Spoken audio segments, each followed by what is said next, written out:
Early voting started here in Franklin County at the Veterans Memorial, one of the major auditoriums in downtown Columbus, on September 30th. On average, about 1,000 people have been coming through a day. A couple of days we had more than 2,000 people, and it's crowded at all times of the day.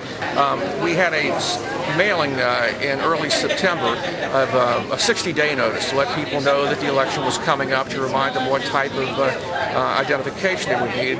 And that mailing also included an application for an absentee ballot. The time was you had to request an application. We just went ahead and mailed one this year, and we paid the postage on that, and we're also paying the postage on any ballot you mail back into us. So it's totally free in that regard. And I think another reason that so many people have shown up here is that this is the first time we've had absentee voting here. Previously, we've had it in our much smaller Board of Elections office where there was very little parking. Here, the parking's free. You can come in, you can get out of the rain or the cold weather. And I'll describe the process for you if you'd like. You come in, and here in Ohio, you're asked to give us the last 4 digits of your Social Security number or your Ohio driver's license number, or if you don't have that, a copy of something else with your name and address on it, like a utility bill, paycheck, or a government document. Once you get that, you bring it out to these polling stations here, and what these people are doing all along here is actually printing out the ballot for your precinct. It's the same exact ballot that you would get if you went to your local precinct on Election Day. From that standpoint, then you just walk up to one of the booths and mark your ballot. We're primarily paper ballots in this location. Now, how do you think this would have worked this year if you hadn't done this? What would Election Day have been like?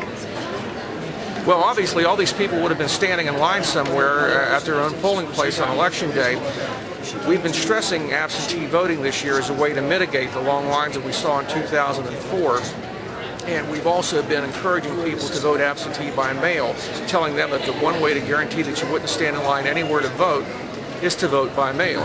We have more than 650,000 active voters here in Franklin County, and we've been expecting about a third of them to vote absentee, so that's more than 200,000.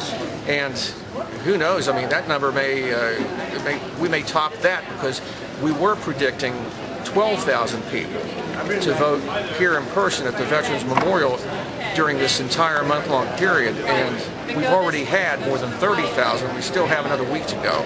We worked all day Saturday and Sunday from 8 to 5 opening ballots at the Board of Elections. We'll be doing that again, I think, on Wednesday evening, and then next Saturday and Sunday as well, because we have to have them all open and ready to count when absentee voting ends here on Monday night at 7 o'clock. What we're going to do is open as many as we can before Election Day. We load them into a scanning machine that will tabulate them, and as soon as the polls close on Election night at 7:30 here in Ohio, we just hit the total button and get our count. And typically, absentee votes are the first votes you see reported on Election night in Ohio.